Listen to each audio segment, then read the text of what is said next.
हाँ जी, अपना आज का टॉपिक 11 क्लास का 1.5 वाला टॉपिक। लास्ट वीडियो में अपनों ने कुछ टॉपिक इसके रिलेटेड बता दिया है, डेफिनेशन बता दी है पूरक होने की। तो अब इससे रिलेटेड अपने क्वेश्चन करेंगे, ठीक है। तो पहला क्वेश्चन क्या है? पहला क्वेश्चन अपने को दे रखा है u 1 2 3 4 5 6 7 8 है 9। इसमें a सेट क्या है? 1 2 3 4। फिर b सेट क्या है? 2 4 6 8। फिर c सेट क्या है? 3 4 5 6। ठीक है जी। अब अपने को फाइंड करना है सबसे पहले a डैश। a डैश का मतलब सार्वत्रिक समुच्चय में से a को घटा देना। a बनेगा मतलब तो a को घटा दो। इसमें से a घटा दिया तो कौन से 5 बच गए, 6 7 8 9 बच गया। a बनेगा। b डैश निकालना है तो u में से किसको घटा दें? b u में से घटाना है, मतलब सार्वत्रिक समुच्चय में से हर किसी को घटाना है। इसमें से घटाएंगे तो क्या बचेगा? 1 3 5 7 9 ये बचेगा। फिर और किसका घटाना है? a यूनियन c की होल डैश निकालनी है। पहले तो a यूनियन c निकालना पड़ेगा। ये सेकंड पार्ट है, ये फर्स्ट पार्ट है, ये थर्ड पार्ट है। थर्ड पार्ट में a यूनियन c का डैश निकालना। तो पहले a यूनियन c निकालो, कितना आएगा? इन दोनों का यूनियन निकालो। 1 आएगा, 2 आएगा, 3 आएगा, 4 आएगा, 5 आएगा, 6 आएगा। ये आएगा 5 नहीं, 5 नहीं, 5 नहीं, 8 आएगा, 8 आएगा। c निकालना है, क्या करनी है भैया? दोनों आएंगे, ठीक है। अब a यूनियन c का डैश निकालना है, तो मतलब u में से किसको घटा देंगे? a यूनियन c को, यही बात है। तो u में से इसको घटा दो। u में से इसको घटाया, क्या बचा? 7 आएगा, 8 आएगा, 9 आएगा। बस ये आंसर हो जाएगा। इस तरीके से निकाल लोगे, ठीक है। आगे a डैश का डैश। अब एक बात और बता दूं, इसका ये फॉर्मूला होता है।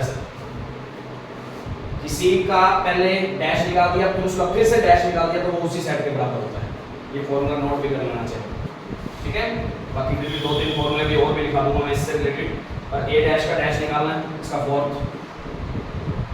पहले a डैश निकालेंगे। a डैश मतलब u में से इसको घटा दिया, कितना रह गया? 5 6 7 8 9 ये रहेगा, ठीक है। अब a डैश का डैश फिर कर दो, मतलब u में से a डैश फिर घटा दो। यही बात है, जिसका फिर डैश कर रहे हैं। अब डैश किसका कर रहे हैं?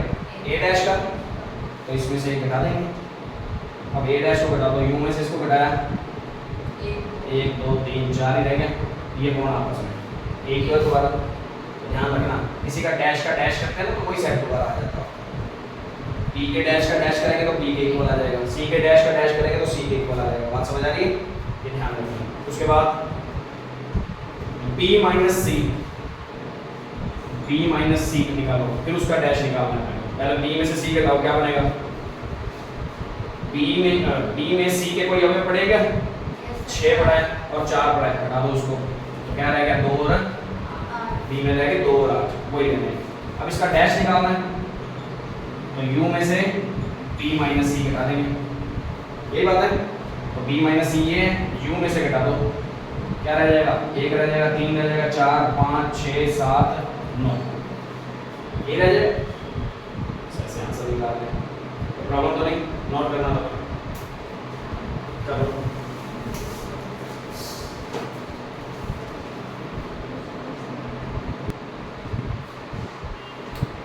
हाँ जी, इसके बाद नेक्स्ट क्वेश्चन देखते हैं अपने सेकंड क्वेश्चन 1.5 का।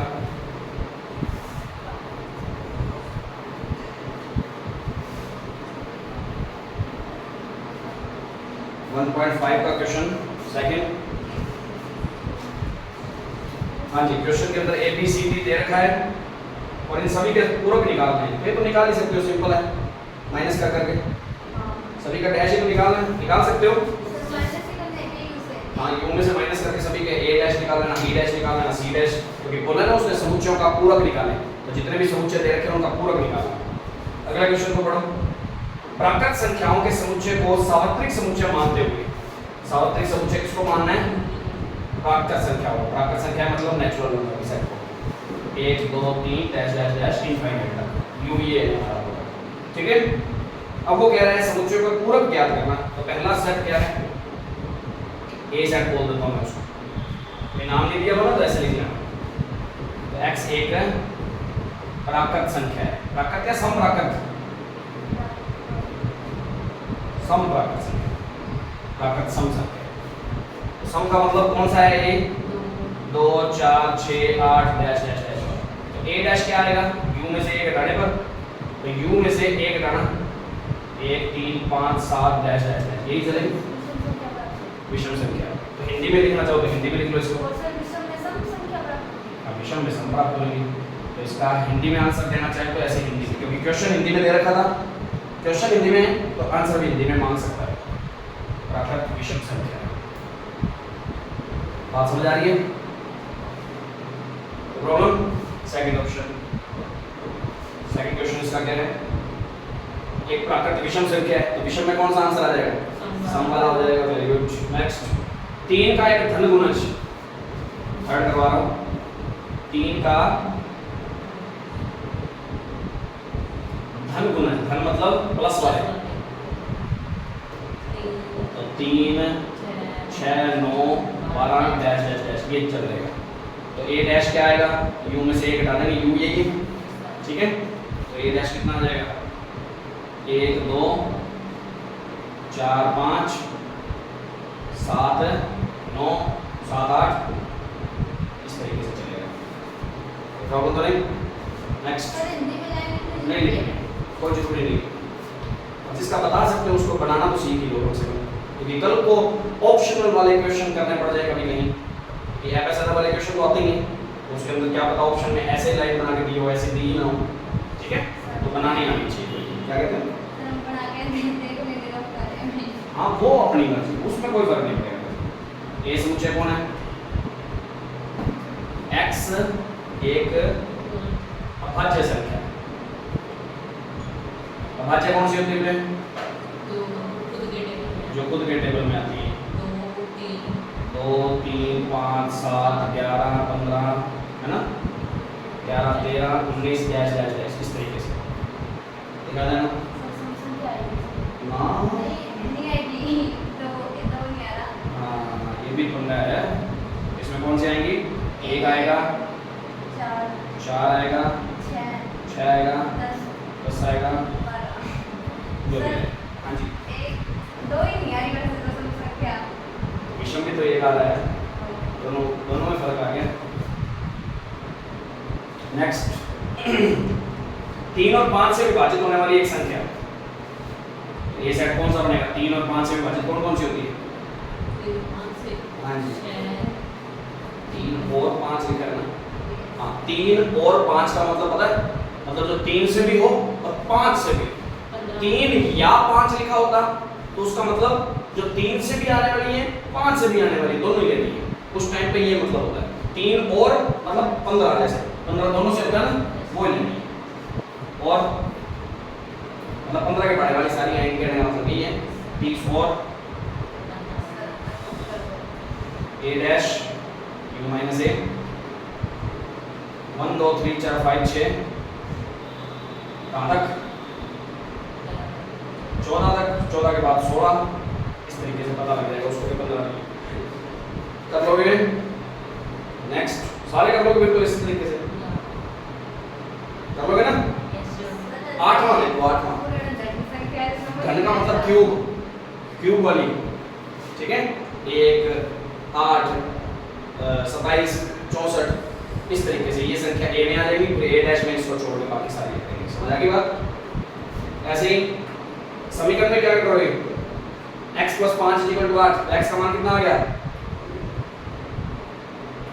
x + 5 = 8, x बिलोंग्स, ये ऐसे करके दे रखा है a सेट, तो x कितनी आ गई, 3 ही तो आया है, x की वैल्यू 3 ही तो आ रही है बस। तो a डैश कितना आएगा, 1 2 4 5 6 7 8 डैश डैश डैश, इस तरीके से पता लग जाएगा कि 3 ही लेना है इसमें से। समझ आ रही है? ऐसे सभी निकाल लोगे, पक्की बात है। अब अगला देखो, फोर्थ क्वेश्चन, u दे रखा है, a दे रखा है, b दे रखा है, दे रखा है ना क्वेश्चन के अंदर, ठीक है। अब बात करते हैं, पहले क्या निकालोगे, दोनों को सिद्ध करना है। ये दोनों कौन से सूत्र हैं? डी मॉर्गन लॉ वाले सूत्र हैं। वो कहता है आप सिद्ध करके दिखाओ, पर वेन आरेख की सहायता से नहीं, जो ऊपर एग्जांपल दिया उसकी सहायता से सिद्ध करके। तो सबसे पहले ए यूनियन बी निकालना है, लेफ्ट हैंड साइड निकालेंगे। ए यूनियन बी निकाल लोगे, निकालना आता है सेट में से, फिर उसका डैश निकाल लोगे, तो प्रॉब्लम तो नहीं? हाँ होगी तो मैं बता ही दूंगा, पर होगी नहीं चाहिए, समझ आ जाएंगी। क्योंकि ए यूनियन बी वाला जो सेट बनेगा उसको कितने में से माइनस कर देंगे, यू में से माइनस कर देंगे वो सेट को, जो जो बचेगा वो ए यूनियन बी का वोल्टेज हो जाएगा। ये लेफ्ट हैंड साइड आ गई। फिर दूसरा क्या निकालना है राइट हैंड साइड के लिए, पहले ए डैश निकाल सकते हो यू में से ए घटा के, फिर बी डैश भी निकाल लेना यू में से बी घटा के, ठीक है। फिर दोनों का कॉमन जो भी आएगा उन दोनों सेट का ए डैश और बी डैश का कर लोगे ना, ऐसे दोनों सिद्ध करके दिखाने हैं। और नीचे वालों का वेन आरेख बनाना है 5 मिनट क्वेश्चन में, वो भी मैंने बना के दिखाया था, करा के दिखाया ना मैंने। तो 3 में सभी का अलग अलग बनाना है, कहने का मतलब कर लोगे। अब 7वां क्वेश्चन देखो पहले, फिर बात करते हैं। ये इसको नोट करना नहीं करने की जरूरत।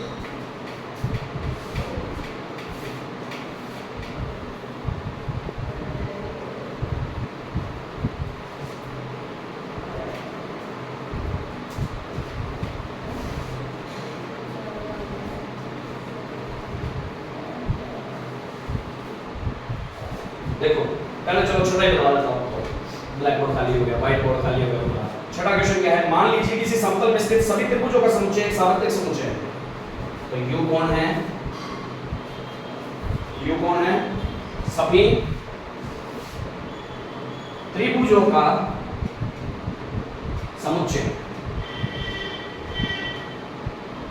ठीक है ना, सभी त्रिभुजों का समुच्चय, सभी त्रिभुज आ गए U के अंदर।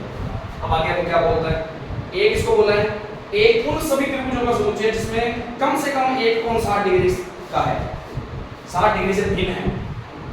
तो एक कोण है उन त्रिभुजों का समुच्चय जिनका कम से कम एक कोण 60 डिग्री से भिन्न है, भिन्न है ना, मतलब 60 डिग्री से अलग है, यही बात है। इसका अपोजिट पाथ क्या होगी बताना, ए डैश यू माइनस ए करेंगे। सभी त्रिभुजों में से ये वाले त्रिभुज हटा दो जिनमें एक कोण कम से कम, एक कोण का मतलब है त्रिभुज बनाया एक कोण 60 डिग्री से भिन्न है, मतलब बाकी दोनों कोण कम से कम एक कोण, मतलब कम से कम एक कोण तो 60 से अलग होएगा, मतलब बाकी दोनों 60 हो सकते हैं, अगला एक बाकी बचा हुआ 70 होना चाहिए, ठीक है। तो बाकी दोनों भी 60 हो सकते हैं कभी, ये सोचो। त्रिभुज के तीनों कोणों का योग तो 180 होता है, ऐसा तो पॉसिबल ही नहीं होगा। तो कम से कम एक का मतलब क्या है, एक से ज्यादा ही देखने पड़ेंगे। ये 30 है तो ये कितना 90, इस तरीके से ऐसी कंडीशन देखनी है। तो ये इसके अंदर आ रहे हैं, तो इसकी अपोजिट लाइन क्या बनेगी, डैश का मतलब क्या होता है, उन सभी त्रिभुजों का समुच्चय, त्रिभुजों का समुच्चय जिसमें या जिनका एक कोण कम से कम एक कोण 60 डिग्री ना हो, बस, या 60 डिग्री से भिन्न ना हो, ये मतलब वो इसका अपोजिट बात तो कहनी है। ए डैश का मतलब क्या है, इसका उल्टा, यू में से इसको घटा देंगे, तो इसकी उल्टी बात क्या है, जिनमें 60 डिग्री से भिन्न वाले हैं वो ए हो गया, जिनमें 60 डिग्री से भिन्न वाले नहीं है वो ए डैश हो गया। ये तरीके से लाइन लिखने की है, कर लोगे, ये सिंपल बात। घुमाना है क्वेश्चन को इतना बड़ा बना के, ए कोण है उस त्रिभुजों को लेना है जिनमें कम से कम एक कोण क्या है 60 डिग्री से भिन्न है, मतलब 60 डिग्री से अलग है। ए डैश कौन हो जाएगा जिसमें 60 डिग्री से अलग है नहीं, बात खत्म, सिंपल सी बात ये, उल्टा ही बोलना होता है उसका। ए डैश का मतलब उसका अपोजिट, समझ आ रही है। अगले मैं देख के बताऊंगा answer, A union A dash करेंगे तो कितना आंसर आएगा। ए ले लिया, कोई भी एक सेट ले लिया, ए डैश ले लिया, यू ले लिया 1 2 3, ए डैश ले लिया 3 आएगा, यही आएगा यू में से माइनस करने में। एक एग्जांपल के तौर पे सातवें का पहले पे आ गया हमें, तो ऐसे क्वेश्चंस को सॉल्व करने के लिए अब सोचो वो कहता है इन दोनों का यूनियन क्या आएगा, 1 2 3 जो कि किसके इक्वल है। हमेशा ध्यान रखना ये फॉर्मूला भी होता है, ए यूनियन ए डैश करेंगे ना, मतलब किसी का यूनियन उसी के डैश के साथ करते हैं तो हमेशा सार्वत्रिक समुच्चय बनता है, क्योंकि इसके अंदर अलग होंगे इसके अंदर जमा ही अलग होंगे, दोनों अलग अलग मिलके दोनों क्या बना देंगे, यू बना देंगे। समझ आ रही है? तो इसका आंसर यू हो गया। अगले का देखो 5 डैश का इंटरसेक्शन ए के साथ क्या आएगा। 5 डैश का मतलब बताओ पहले। 5 का मतलब खाली, 5 का मतलब होता है खाली, ठीक है। तो u का मतलब क्या होता है, भरा हुआ, u सारा भरा हुआ। 5 को बोलते हैं u डैश बोलते हैं 5 को, ये दोनों सीख लेना। 5 का मतलब होता है खाली, खाली का मतलब क्या हुआ, भरे हुए का डैश, भरे हुए का उल्टा, तो u डैश एक ही बात है। 5 बोल दो या u डैश बोल दो एक ही मतलब होता है, तो u डैश का मतलब भी खाली हो गया, यही बात है। और 5 का मतलब भी खाली, और 5 डैश का मतलब जो खाली नहीं है मतलब भरा हुआ कौन था, u, तो u को 5 डैश भी बोलते हैं। अब सुनो 5 डैश का मतलब u ही तो हो गया, बताया मैंने। 5 डैश का मतलब u का a के साथ इंटरसेक्शन करेंगे तो क्या आएगा, u एक बड़ा सा समुच्चय, a कोई छोटा सा समुच्चय, दोनों में कॉमन कौन होएगा, a ही तो होगा, सेम का सेम वही, बस ये इंटरसेक्शन में a आ जाएगा। ये गलत लिखा हुआ है, इसको u को इसके अंदर सही कर लेना बेटा। अगला बताओ a का इंटरसेक्शन a डैश के साथ,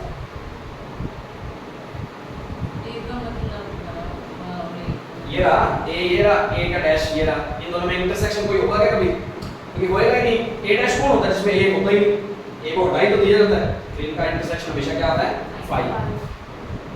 नेक्स्ट u डैश का इंटरसेक्शन a के साथ, u डैश को क्या बोलते हैं, और 5 मतलब खाली, और खाली का इंटरसेक्शन किसके साथ, a के साथ, खाली और इंटरसेक्शन a के साथ।